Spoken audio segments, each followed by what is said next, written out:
सांगली जिल्ह्यातील तासगाव येथे छत्रपती शिवाजी महाराज यांचे अश्वारूढ शिल्प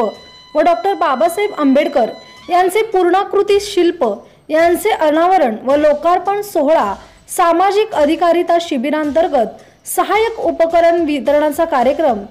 तासगाव येथे आज मुख्यमंत्री देवेंद्र फडणवीस यांच्या आगमनाने संपन्न झाला। यावेळी केंद्रीय सामाजिक न्याय मंत्री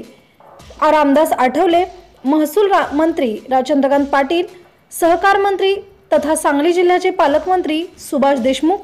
कृष्णा खोरे महामंडळाचे उपाध्यक्ष तथा खासदार संजय पाटील, कृषी राज्यमंत्री सदाभाऊ खोत उपस्थित होते।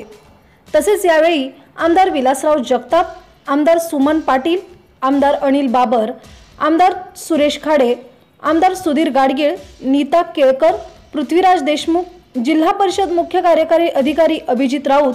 पोलीस अधीक्षक सुहेल शर्मा, निवासी उपजिल्हाधिकारी डॉक्टर त्रिगुण कुलकर्णी व्यासपीठावर उपस्थित होते।